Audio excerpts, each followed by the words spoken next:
أعوذ بالله من الشيطان الرجيم بسم الله الرحمن الرحيم Allahu subhanahu wa ta'alaga xor barcha maqtovlarimiz, hamd sanlarimiz bo'lsin.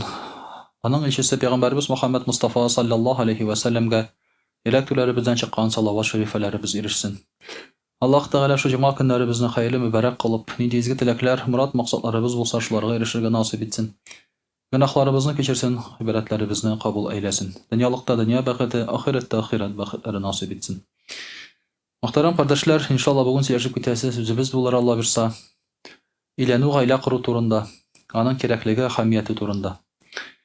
Niçin degende, muhterem kardeşler, bizning jamg'iyatimizdagi bek ko'p buzuqlikning hamdaki problemalarning boshi mana shu gayla qirmauda yoki gayla qirarga tilamauda tura. Shuning içinde muhterem kardeşler, mana bunga da azrak biz iqtiborliroq bo'lib ketsak edi. Niçin degende, aytganimizcha muhterem kardeşler, Allah subhanahu wa ta'ala adam balaсын bütün yaqtan kamil itib yaratgan. Ya'ni Allah Teala endi bizga shu tishqi qiyofatimizni motor etib bergan. Kimdir endi shu bizning tishqi qiyofatlarimiz ya bo'lmasanda shu yashayishimiz o'zidan o'zi kelib chiqqanday. Ham endi galimlar, fan galimlari deb aytganda dinsiz galimlar kishilarni instinkt bilan yashaydi. Ya'ni hayvonlar kabi instinkt bilan yashaymiz. Ham endi bizning shu aqlli bo'luvimiz bizni hayvonlardan ayıradilar. Muhterem kardeşler, aqlli bo'luvimiz bizni hayvondan ayırmay. Ne için? Çünkü eğer de bizim aqlımız instinktlarimizni qanoatlantiruvchi uchun kerak ekan, biz hayvondan bir narsa bilan da ayrılmaymiz. Masalan, tiyin şulay bit. Mana tiyin qish kelar oldindan o'zine rizq hazırli. Aqllı mı? Aqllı şulay bit. Oljular tugul. Qay vaqtda tiyinlar o'zlarining yashargan aybirlarini unutalar ekan. Qaya qo'yganlarin. Ana so'ng kishilar topib shundan endi shul aybirlarni ashiylar. Cheklavliklari nelaridan. Agarda kishining da aqli anga rizq tabir uchungina kerak ekan. Anga rizqni jiyar uchungina kerak ekan. Rizqni biz muhtaram kardeşler qari yalabız endi asharga rizq qanadik tugul, bayliq shulay bit. Bayliq, aqcha, mal shuning uchungina kerak ekan. Demek biz hayvanlardan narsa bilan ayrılabız. Bir narsa bilan da ayrılmaymiz. Alar da rizq jiya, mal jiya şolay bit indi. Bizde şolay yok. Rizq jiyabız, mal jiyabız. Biz indi rizq mal jiyuning ilkalarin kengaytamiz aql bilan. Shulg'ina o'rmon kesamiz. Rizq mal jiyar uchun şolay bit. Benzin neft chiqaramiz. Rizq mal jiyar uchun ham boshqasi. Ham shul hisobdan xotinlar bilan ilanishamiz, yerlarga kuyovga chiqamiz narsaga şolay yok, shu instinkt bo'yicha g'ina yashar uchunmi? Ya'ni o'zimizning instinktlarimizni qanoatlantirir uchungina hayvonlar kabi. Ular da belgili bir vaqt yetkashdan qari boshlar mana hozir endi po'shiylar o'kirib beringlar. Hozirgi vaqtda shulay bit endi. Narsaga o'kirib beringlar ular. Xotin kerak, shulay bit endi. Mana bunda yerlar bizning yosh yigitlar o'kirib masjidda. Shuning shekilli ularga da xotin kerak. Şuna göre de nerse içingine sonul bizge, agar da şu aqlımız bizge şunun içingine iken, demek indi muhterem kardeşler biz aqlımızı kullanabız elbette, ama hayvandan elle nersesi bilen ayrılmayız. Şuna göre de bizning muhterem kardeşler yaşayışımız adam balasının ol ruhi yaktan bayıtılgan bulurga tiyiş. Allah'ı Teala bilen bulgan ilimde, Allah'ı Teala bilen bizning şuanın emirlerin ötep yaşav bizni kishi ite. Aql itmi bizni kishi itmi? Aql tugul. Şuşu Allah'ı Teala bilen beylilik bizni kishi ite. Ham şuna göre de şuşu Allah'ı Teala'nın emirlerinin birsi şulay bit ol ilanu ham kiyevga çıgı. Mana bunu indi biz elbette Allah'ın emri olarak kabul iterge tiyişbiz. Allah Teala Kur'an-ı Kerim'de ayta Bismillahirrahmanirrahim. Ve ankihul ayyame minkum ve salihina min gibadikum ve imaikum İyekûnü fuqarâ'a yuğnihimullahu min fadlih vallahu vâsi'un alim. Allah Teala ayta ilenmegen kişilerine de kevga çıkmagan kişilerine ilendiregizdi. Ve ankihu yani emir ite ilendiregizdi. Bu uyunuş tugul şulay bit. Bu bir qaraganda senin tege kapriz tugul bu. синең каприз белән эшләнә торган әйбер түгел. Бу Аллаһ Тәгаләнең әмере. Аллаһ Тәгалә әйтә, иләнегез ди, кияүгә чыгыгыз ди. Син диванда ятып, хочу женюсь, хочу не женюсь дип әйтә торган әйбер түгел ул. Ни өчен? Чөнки менә без ашыйсы килә, шулай бит ашыйбыз. Туалетка барасы килсә, барабыз. Хочу ашыйм, хочу не ашыйм дип әйтә алмыйбыз ди, без шулай бит. Чөнки син үләсең ашамасаң. Менә бу иләнү дә, мөхтәрәм кардәшләр, ул безнең Аллаһ Тәгалә биргән бер таләбебез. Безнең тормышыбызның бер таләбе. Һәм шуңа күрә Аллаһ Тәгалә әмер итә. Иләнегез ди, иләнергә куша.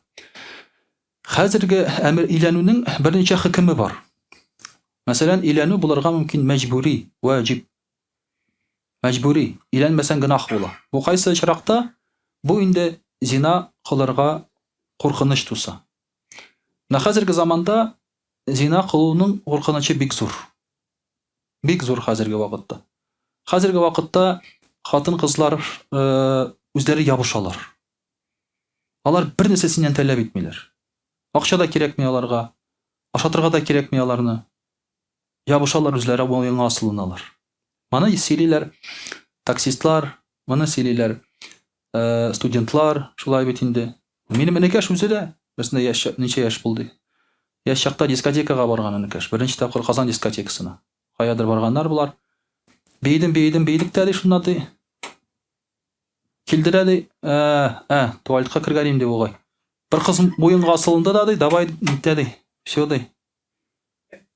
Шуны эшләде инде, короче. Бер нәрсә кирәкми. Бер нәрсә кирәкми. Менә бу мөхтәрәм кардәшләр, хәзерге шушы заманда иләнү ваҗиб. Чөнки зина кылу куркынычы бик зур. Иләнү сөннәт булырга мөмкин, мөхтәрәм кардәшләр. Бу инде зинадан курыкмыйсың икән, әмма иләнергә мөмкинчелегең бар икән, сиңа иләнү сөннәт булып санала. Әгәр дә инде торырга урын бар, тәэмин итә аласың гаиләңне, шулай бит инде. Нәрсәгә син иләнмичә йөрисең, димәк сөннәтне үтәмисең. Пәйгамбәрбез саллаллаһу алейһи ва сәллям әйтә, шушы иләнү мәсьәләсендә дә ан-никаху суннати. Никах минем сөннәтем, фәмән рагиба ан суннати фәләйсә минни. Кем минем сөннәтемнән баш тарта, шул мөселман булмас ди. Ягъни нәкъ никах турында әйтә ул, минем сөннәтемнән баш тартучы ди. Сөннәт намазларын укымаучы турында сүз алып барылмый, иләнергә теләмәүче турында сүз алып барыла. Гаилә корырга теләмәүче турында сүз алып барыла. Шуңа күрә дә Аллаһ Тәгаләнең әмренең берсе шулай бит инде ул, безне иләндерү. Һәм Аллаһ Тәгалә шушы Коръәни Кәримдә әйтә, иләнмәгән кешеләрне иләндерегез ди, һәм кемнәрне иләндерегез? Кылларыгызны хәтта. Ягъни ул вакытта кыллар булганнар, аларны да иләндерегез, аларны да кияүгә чыгып бирегез ди. Хәтта алар турында да кайгыртырга куша безгә Аллаһ Тәгалә. Һәм инде күп кенә иләнергә теләгән кешеләр нәрсәдән куркалар? Фәкыйрьлектән куркалар, шулай бит. Фәкыйрьлектән. Ва и якуну фуқара, Аллаһ Тәгалә әйтә, әгәр алар фәкыйрь булсалар, югнихимуллаһу мин фадлих, Аллаһ Тәгалә аларны байытыр ди. Әгәр дә инде синең бердән бер курыккан әйберең фәкыйрлек икән, торырга урын юк ди, мәсәлән. Үзенеке юк инде, мәсәлән, син әйтеп була, әмма үзенең торырга урыны юк ди. Аллаһ Тәгалә димәк нәрсә ди? Мин байытучы ди, мин бирәм ди. Аллаһ Тәгалә мин байытам ди. Мөхтәрәм кардәшләр, Аллаһ Тәгалә вәгъдә иткән әйберне үтәүче. Һәм шуңа күрә иләнгән кияүгә чыккан кешегә Аллаһ Тәгалә һичшиксез ярдәм итә. Шуңа күрә дә нәрсә кыматчылыйсың әйләнергә, кияүгә чыгырга? Сөннәтне үтәргә, Аллаһ Тәгаләнең әмрен үтәргә. Нәрсә кыматчылый? Үзеңнең кирелегең генә кыматчылый. Үзеңнең синең авыруларың монда, тараканнарың башындагы. Инде без әйтәбез, менә мин таба алмыйм дибез, шулай бит. Таба алмыйбыз яхшы егет, таба алмыйбыз яхшы кыз ди. Бик күп яхшы егетләрдән ишетергә туры килә, яхшы кыз таба алмыйм ди. Бик күп яхшы кызлардан ишетергә туры килә, яхшы егет таба алмыйм ди. Димәк, яхшы егет тә бар, яхшы кыз да бар. Нишләп алар кавыша алмыйлар соң? Яки тегеләре яхшы түгел, яки булары яхшы түгел, димәк. Яки икесе дә яхшы түгел. Әгәр дә инде алар кавыша алмыйлар икән, бу яхшы егетләр белән бу яхшы кызлар, димәк, икесе дә яхшы түгел алар. Алар бит бар. Мәсәлән, мин утырам, миңа килә дә әйтә, егетләр, яхшы кызлар юк ди. Миңа килә дә әйтә, кызлар, яхшы егетләр юк ди. Мәйтәм, нишләп кавыша алмыйсың булар? Яхшы егетләр, яхшы кызлар. Димәк, икесе дә яхшы түгел алар. Алар иләнергә, кияүгә чыгарга җөрмиләр, алар нәрсәдер эзлиләр. Нәрсәдер эзлиләр, күңелгә ошаганны эзлиләр алар. Шулай бит. Күңелгә ошаганны. Күңелгә кем ошый соң инде безнең? Инстаграмдагы кыз ошый безгә, шулай бит. Фантазиядагы безнең кыз ошый. Безнең ничек иләнәсе килә? Ул кызны төштә күреп, шулай бит инде төштә күрәсебез килә безнең ул кызны. Иртә белән торгач аның рәсемен ясыйсыбыз килә. Һәм көннәрдән бер көнне урамда шушы кызны күреп очратасыбыз килә. Һәм инде аңа килеп, мин бит сине гомерем буе эзләдем, кадерлем дип, алда кесәсеннән шушы рәсемне чыгарып, мин дә сине гомерем буе эзләдем дип, менә шулай кавышасы килә безнең. Шулай бит. Көтәбез без шушы мизгелне. Тегесе дә көтә, монсы да көтә. Көтегез. Көтегез. Шуңа күрә, мөхтәрәм кардәшләр, инде яхшы кызлар юк, яхшы егетләр юк дигәндә, димәк син үзең яхшы түгел. Димәк син үзең яхшы түгел. Аның җавабы шул гына. Әмма мөхтәрәм кардәшләр, иләнә алмаган сәбәп тә бар. Бердән бер сәбәпне әйтә Аллаһ Тәгалә иләнә алмаган сәбәп, ягъни кызлар юклыктан түгел ди, иләнмәскә мөмкин нәрсәдән? Хәерчелектән. Ягъни синең хәзерге вакытта иләнергә тақатың юк бердә. Ягъни синең снимать тәрлек тә акчаң юк. Синең игә алып кайт, ризык алып кайтарлык та акчаң юк синең. Тақатың юк бөтенләй акчаң юк синең. Менә мондый кешеләргә Аллаһ Тәгалә әйтә: Бисмиллаһир-рахманир-рахим ва ла ястагфифил лазина ла яҗидуна никахан хатта югнияһу Аллаһу мин фадли. Әгәр дә иләнергә алай мөмкинчелегез юк икән бер дәди, нинди сәбәпле? Шушы хәерчелек сәбәпле. Саклагыз чисталыгыгызны ди Аллаһ Тәгалә сезне байытканчы ди. Зина кылып йөрмәгез ди. Зина кылып йөрмәгез. Әгәр дә син зина кылып йөрисең икән, байыганчы шулай бит. Аннан соң инде син яхшы кыз таба алмыйсың икән, каян табасың син? Син бит зиначы. Аллаһ Тәгалә Коръән Кәримдә әйтә: зиначы зиначыга иләнер ди. Аллаһ Тәгалә әйтә Коръән Кәримдә. Зиначы зиначыга иләнер, мөшрик мөшриккә иләнер ди. Шуңа күрә син зина кылып йөрисең икән, байыганчы, иләнергә мөмкинчелегең туганчы, каян табасың син яхшы кызны? Каян эзлисең син аны? Һәм Аллаһ Тәгалә сиңа нәрсәгә яхшы кыз бирергә тиеш? Син зиначыга. Һәм яхшы кызга, зиначы кызга Аллаһ Тәгаләгә нәрсәгә яхшы егет бирергә тиеш? Шуңа күрә Аллаһ Тәгалә әйтә: саклагыз чисталыгыгызны ди, гыйффәтлелекне саклагыз ди, шушы мөмкинчелегегез булганчы ди. Мөмкинчелек инде килеп чыкты икән, Аллаһ Тәгалә димәк сезгә эш биреп куйды, мәсәлән, шулай бит. Инде каядыр хәзер сез урамда палаткада йокламыйсыз, шулай бит инде. Тротуарда квартира снимать итәргә акчагыз килеп чыкты икән, шулай бит инде. Иләнергә мөмкинчелек бар дигән сүз. Әлбәттә, мөхтәрәм кардәшләр, безнең инде бөтенебезнең дә принцесса кирәк һәм принц кирәк. Но алар юк, мөхтәрәм кардәшләр. Аларны инде күптән алып бетергәннәр. Әгәр дә без илләрне карасак, шулай бит, илдә бер патша була. Ул патшаның бер 2 кызы буладыр инде, шулай бит, принцесса. Бүтән юк алар. Меңләгән егеткә җитми ул. Меңләгән кызга меңләгән принц юк. Шуңа күрә дә әзрәк кенә үзеңнең дә хәлеңне чамалый белергә кирәк. Аллаһ Тәгалә бер сәбәпне әйтә иләнә алмаган кешеләргә, акчасы булмаган кеше ди. Бер сәбәп шул ди. Башка сәбәп моны Аллаһ Тәгалә безгә китерми монда. Ну, әлбәттә, әгәр син җүләр икән, иләнмәсәң хәерлерәк. Ну, сиңа җүләр кыз табырга була. Шулай бит, әгәр син җүләр икән. Элек шулай иткәннәр, җүләргә тапканнар, кавыштырганнар, алар да бит кеше. Шулай бит, аларга да гаилә кырырга кирәк булган.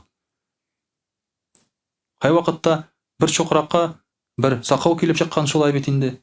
Аллаһ шулай итеп кавыштырганнар аларны, бергә булсыннар дип. Ләкин элек кешеләрне иләндергәннәр, кияүгә биргәннәр. Шуңа күрә дә, мөхтәрәм кардәшләр, менә бу Аллаһ Тәгаләнең әмрен инде онытмаска кирәк безгә һичшиксез.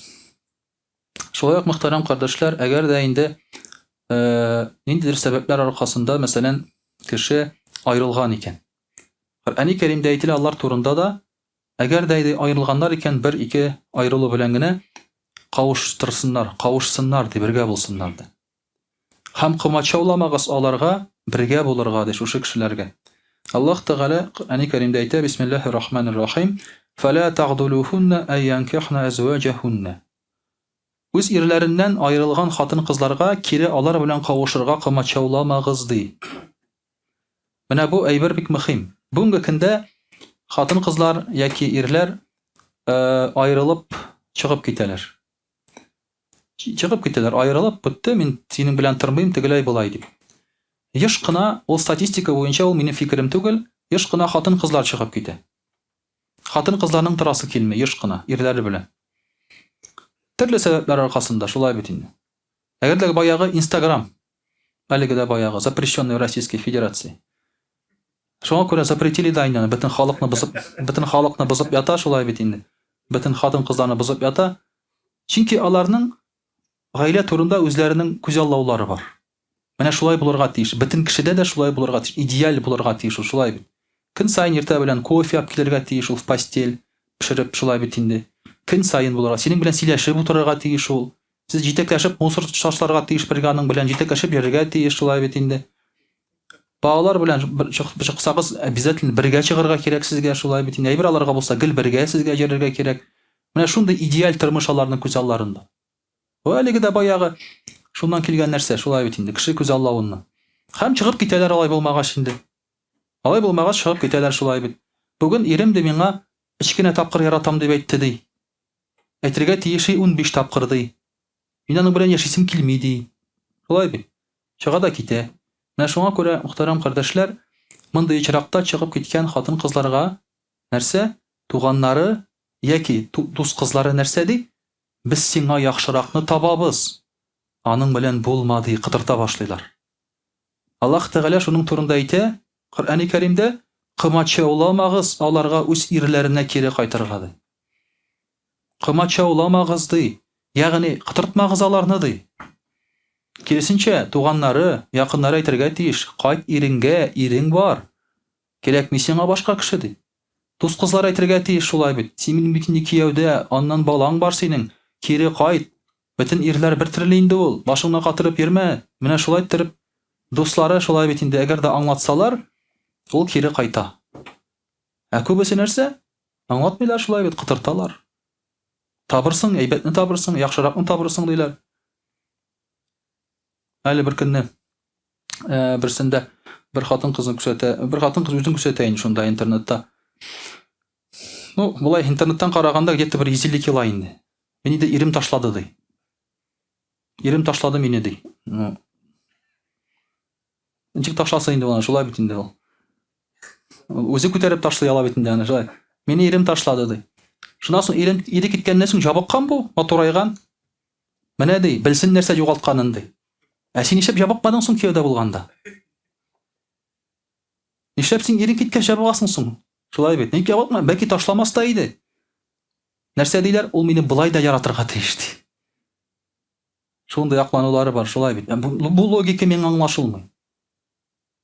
Шуңа күрә дә, әгәр дә ди чыгып китәсез икән ерләрегездән, яки инде кымачауламагыз, аларга кире кайтырга, алар белән булырга. Күп очракта шулай кытыртып, хатыннарны кытыртып, шулай бит инде бергә булмаска шушы рәвешле итәләр. Менә иң кызыгы шунда, айрыга ир кеше, шулай бит. Айрыга хаклы ир кеше. Хатын-кыз үзе айрыла алмый. Менә ул хатынны бер ике тапкыр айрыган ир кеше. Ә нишләп соң Аллаһ Тәгалә хатын-кызга әйтә? Кытыртмагыз, кире кайтырга ди. Ир кеше айрыган бит аны, нишләп ир кешегә әйтми ул? Кытыртмагыз шушы ирне, кайтарсын хатынын ди. Ни өчен? Чөнки гадәттә хатын-кызның кайтасы килми, ир кеше айырса да. Һәм айрылган вакытта да гадәттә хатын-кызның айрыласы килә, шуңа күрә ир кеше айран. Хатын-кыз айрасы килә, шундый шартлар тудыра. Менә шуңа күрә Аллаһ Тәгалә психология бик көчле монда. Шуңа күрә дә Аллаһ Тәгалә хатын-кызларга мөрәҗәгать итеп әйтә, инде кымачауламагыз аларга ди. Шулай итеп, мөхтәрәм кардәшләр, Аллаһ Тәгалә иләнмәгән кешегә дә нәрсә ди? Иләнегез, кияүгә чыгыгыз ди. Аллаһ Тәгалә иләнгән, иләнеп айрылган, яки кияүдә булып айрылган хатыннарга, ирләргә дә нәрсә ди? Бергә булыгыз ди. Берсенә дә әйтми, айрым яшәгез ди. Аллаһ Тәгалә шуңа күрә дә иләнеп кияүгә чыгып яшәргә куша. Бу Аллаһ Тәгаләнең әмере һәм гыйбадәт юлы, мөхтәрәм кардәшләр. Бу хайван кебек кенә нәсел калдыру түгел. Менә Яхьяның мәчесе кебек теге яскына хәзер үкереп йөри бит, ата мәче сорап. Алай кычкырып, үкереп йөрү генә түгел, мөхтәрәм кардәшләр, иләнү. Бу Аллаһ Тәгаләнең гыйбадәт юлы. Гыйбадәт юлын үтәргә кирәк. Җиңел булса да, авыр булса да.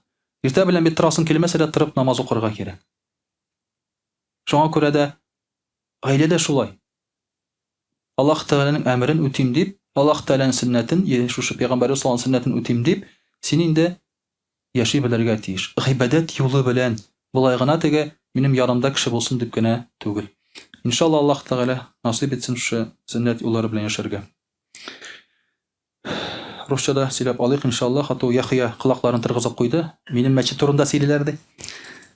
А'удhu биллахи минаш шайтанир раджим. Бисмиллахир рахманир рахим. Дорогие друзья, сегодня мы с вами говорим о том, что нужно жениться или нужно выходить замуж. Когда сегодня будет речь идти, что нужно жениться, параллельно же надо понимать, что нужно выходить замуж. То есть, чтобы не повторять 2 раза одно и то же, когда мы говорим слово «женитьба», значит, это касается и мужчин, и женщин. Дело в том, что, дорогие друзья, в нашем современном обществе многие проблемы как раз происходят от того, что люди не хотят жениться или выходить замуж. Это уловка шайтана. Общества, они разрушаются не потому, что есть нечего, не потому, что какой-то природный катаклизм приходит, а потому что люди перестают выполнять приказы Аллаха Субханаху ва Тааля. И распространяется нечестие, грех в обществе из-за того, что люди перестают жениться или выходить замуж. Или не хотят этого делать по каким-то причинам. А причина только одна, дорогие друзья. Это испорченность. Это неправильное понимание вообще сути жизни, семейных отношений и так далее. Потому что сейчас очень много людей, которые говорят, я живу для себя или хочу жить для себя. Вы же видите, что с каждым годом срок, возраст женитьбы увеличивается. С каждым годом все увеличивается. Вы это видите, да? То есть, вот раньше, например, в Англии, еще несколько столетий назад, половое совершеннолетие, оно обозначалось половым созреванием. Сейчас назначили 18 лет. 18 лет. То есть 18 лет это уже было первой ошибкой на пути препятствования, так скажем, вот этого. Потому что половое созревание происходит когда? В 12-13 лет. И что происходит, когда происходит половое созревание, а люди не могут жениться или выходить замуж? И при том у них отсутствуют нравственные воспитания, понятие греха. Что они делают? Начинают грешить, делать зина. И в школах сейчас уже бытует мнение, что ты в 12-13 лет, если ты девочка, значит ты больной человек. Все, тебя не уважают. В современном мире вот это так сейчас. Понимаете? Соответственно, если человек развращен грехом, до 18 лет уже, да? При достижении 18 лет захочет ли жениться этот человек, выходить замуж? Ни в коем случае. Потому что то, что ему нужно, он уже получает и так. Бесплатно, без обязательств, без готовки, без стирания и так далее и тому подобное. Единственное, почему в современном обществе люди до сих пор женятся, это любовь. Люди влюбляются. Только из-за этого они женятся. Если бы не было любви, никакой женитьбы в современном обществе не было бы. Люди бы не захотели создавать семью, жить вместе. Если там говорить о том, что в старости некому стакан воды поднести, туда-сюда и так далее, люди найдут тысячи причин. Вот сейчас в Зеленодольске будут строить дом престарелых. 500 миллионов выделят, иншаллах. И что? Все, туда поместят тебя. И, пожалуйста, поднесут тебе стакан воды. Для этого жена, дети не нужны, чтобы ты горбатился на них всю жизнь, да? Это не проблема. Поэтому, дорогие друзья, сейчас, если посмотреть разумно, люди подошли к этому разумно и решили, что это ненужный аспект. Что жениться, выходить замуж не надо. И государство, которое пропагандировало, не обращало на это внимания долгие годы, сейчас бьет в набат. Люди не рожают. Но раз нет семьи, то есть и рожать нечего. Люди не рожают, люди вымирают, умирают. Но вы же сами пропагандировали это, столько лет, сотни лет вы сами пропагандировали. Вот пришли к логическому, к своей развязке, так скажем. Поэтому, дорогие друзья, ислам нам не только нас поощряет, но велит нам жениться или выходить замуж. Это приказ. Это приказ Аллаха Субханаху ва Тааля. Это сунна пророка Мухаммада, саллаллаху алейхи вассалям. Вы знаете, что были люди, которые пришли к пророку, саллаллаху алейхи вассалям, сказали, что они посвятят себя религии, что они не женятся, не все, откажутся от всего мирского. Не женятся, работать не будут поклоняться только. Постоянно будут читать намаз, постоянно будут в уразе. Это были настолько богобоязненные люди. Даже были сахабы, которые захотели сделать оскопление. То есть лишить себя мужского достоинства, чтобы не хотеть жениться. Кастрация. Чтобы не хотеть жениться. До сих пор у некоторых христиан, староверов, есть такое понятие, как оскопление. Чтобы не думать о женитьбе, то есть это можно сделать, чтобы потом посвятить себя, свою жизнь поклонению Богу. Ислам категорически запрещает эти вещи. И даже пророк, саллаллаху алейхи вассалям, что сказал? «Лякинни асуму ва уфтыр». Но, говорит, я пощусь иногда не пощусь. Я, говорит, будучи пророком, я лучший из вас, пророк, саллаллаху алейхи вассалям, говорит. Вы не можете быть лучше меня. Поэтому, говорит, я лучший из вас. Но что я делаю? Я иногда пощусь, иногда не пощусь. То есть ифтар делаю, да? «Ва усалли ва аркут». Иногда я читаю намаз. А иногда я сплю, то есть не каждую ночь у меня бдение. И я, говорит, женюсь на женщинах. Там не сказано, иногда я женюсь, иногда не женюсь. Он сказал, я женюсь на женщинах, и все. Другого нет. Можно иногда поститься, иногда не поститься. Но нельзя иногда жениться, иногда не жениться. Понимаете? И здесь только один путь – жениться. Но я, говорит, женюсь на женщинах. Не только на одной, на многих женщинах. На что он говорил? Мне была дана любовь к женщинам и к благовониям, говорит пророк, саллаллаху алейхи ва саллям. Это не плохо, когда человек женится или выходит замуж. «Фабан рагиба ан суннати фалейса минни». И кто отказывается от моей сунны, тот не из нас, тот не из меня. То есть кто-то, если скажет, мне и так хорошо, я не хочу и так далее, тот отказывается от сунны. От сунны пророка, саллаллаху алейхи вассалям. Пророк, саллаллаху алейхи вассалям, однажды сказал, я боюсь для своей уммы болезни народа Лута, алейхиссалям. То есть гомосексуализма. Значит, представляете, пророк, саллаллаху алейхи вассалям, оказывается, сказал, что я, говорит, боюсь для своей уммы болезни народа Лута, алейхиссалям. И оказывается, среди мусульман тоже есть такие. Сейчас в Турции есть имам иранского происхождения, который читает никах гомосексуалистам-мусульманам. Сейчас есть в Германии тоже имам ливанского происхождения, который, он сам гомосексуалист, и пропагандирует это, и тоже читает никах мусульманам-гомосексуалистам. Это пришло, понимаете, это пришло не только как извращение, это еще пришло как законно, то есть они это оправдывают по Корану, они говорят, что это разрешено, если это по обоюдному согласию. Главное, говорит, изнасиловать нельзя. Откуда они это узнали, вычитали? И пророк, саллаллаху алейхи ва саллям, предупреждал нас об этом. И болезнь эта перешла от чего? Именно от того, что люди не женятся и замуж не выходят. Вовремя не женятся, вовремя замуж не выходят, неправильное половое созревание, неправильное половое воспитание происходит у людей, и люди превращаются в вот таких вот людей. Если бы давались правильные семейные ценности, и люди бы вовремя женились бы, замуж выходили, и так далее, то есть таких вот вещей не было бы. Много такого разврата происходит где? В тюрьмах и в армии, где нет женщин. И пророк, саллаллаху алейхи ва саллям, поэтому нам показывал, что такое не должно быть, что человек должен быть женат и должна выходить замуж женщина. Когда Абу Ханифа рахимахуллах скончалась жена, он женился на следующий день. На следующий день он женился. Ему сказали: о, имам, ты чуть-чуть имей, говорит, уважение, у тебя жена, говорит, вчера умерла. Ты хотя бы вот выжди немножко, чтобы люди о тебе плохо не говорили. Зачем, говорит, ты так делаешь? Он сказал: я, говорит, боюсь умереть неженатым, поэтому женился побыстрее. Откуда я знаю, когда я умру? У него не было цели, он не ждал, пока жена умрет, чтобы жениться. Это как мы, да, сейчас? У него не было цели там ждать, пока жена умрет, чтобы взять вторую, более такую, да? А для него лучше не будет это. Кажется только, да.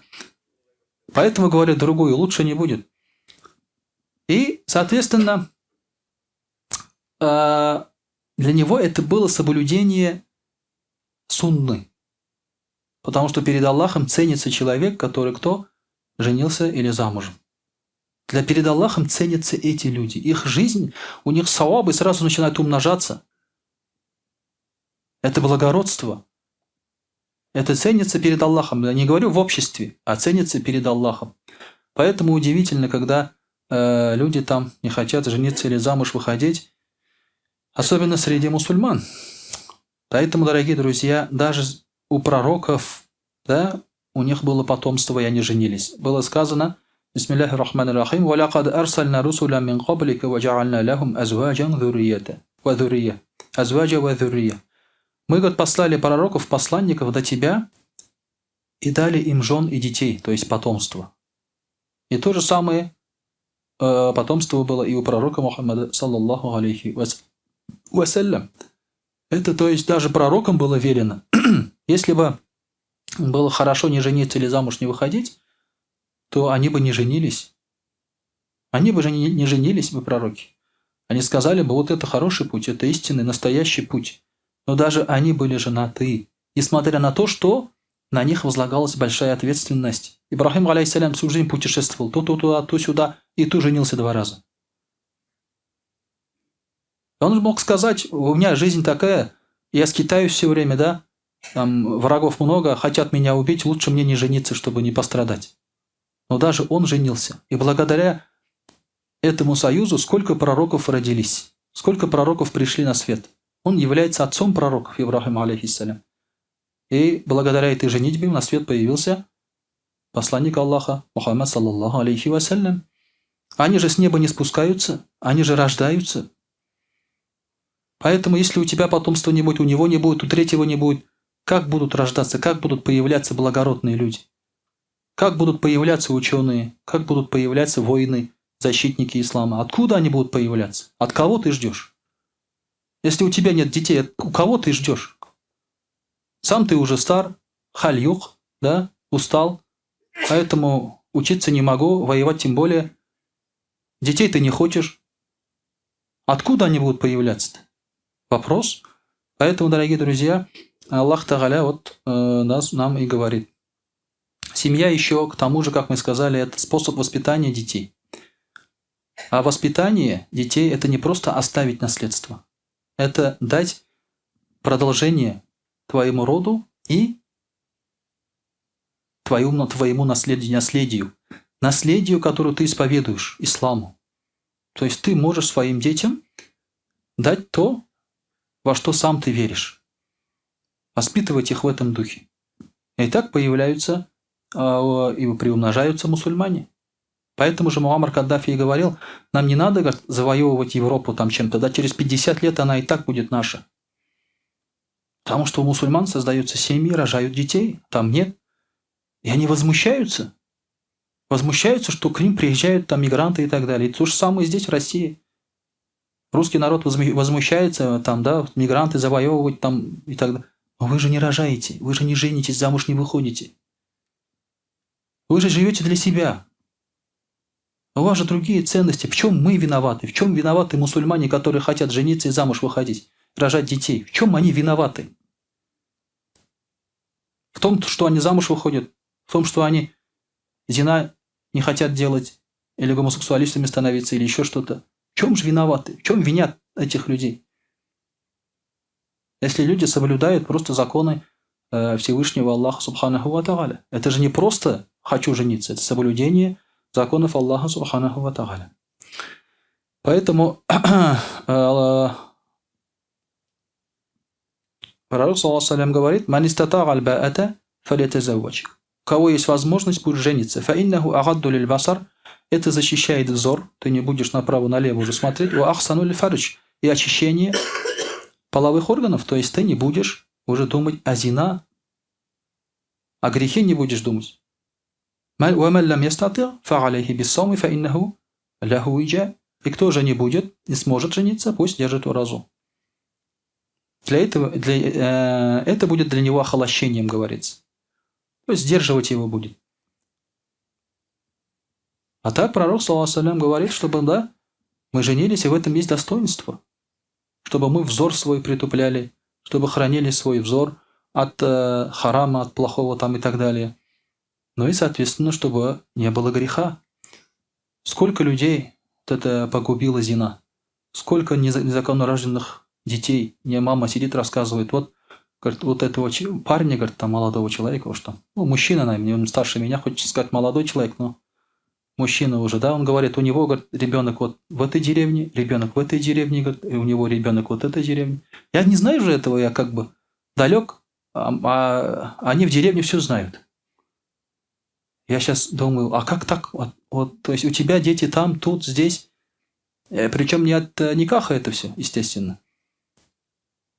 И как же быть этим детям, когда они вырастут? А вдруг они сойдутся с твоими детьми от законной там жены, да, и так далее. Это кровосмешение. То есть этот грех, он приводит к инцесту, к еще большему кровосмешению, греху и так далее, и так далее. Это очень большие проблемы в обществе. Это и болезни оттуда, и так далее, и тому подобное. Человек, который не хочет жениться или замуж выходить, это человек, который замыкается в себе, не хочет меняться, подстраиваться. Все, потому что ему так хорошо. Человек превращается в эгоиста. Тяжелого человека, трудного человека. Говорили же раньше старая дева. То есть женщина, которая замуж не выходит, у нее характер меняется, да? То есть в скверную сторону. Это проблемы, дорогие друзья.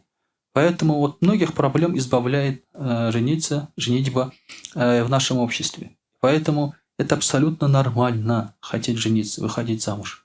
Есть у нас люди, которые создают искусственные причины, чтобы не жениться или замуж выходить. Искусственные абсолютно. Которые связаны с своими домыслами, фантазиями, романтическими там, мечтами и тому подобное. Есть женщины, которые всю жизнь ждут там какого-то идеального человека. Лучше ты проживи с плохим человеком. Лучше проживи так, перед Аллахом это лучше, чем ждать идеального и замуж не выходить. Лучше ты пойди второй женой, третьей женой лучше. Это лучше для тебя, чем вообще замуж не выходить. Для мужчин то же самое. Лучше ты женись, пусть на некрасивой женись, пусть на небогатой. Но это лучше для тебя, чем жить одному на самом деле. И надо себе вот здесь проблемы создавать в голове. Потому что Аллах Тааля любит именно это дело, женитьбу. И для Аллаха Тааля это лучше.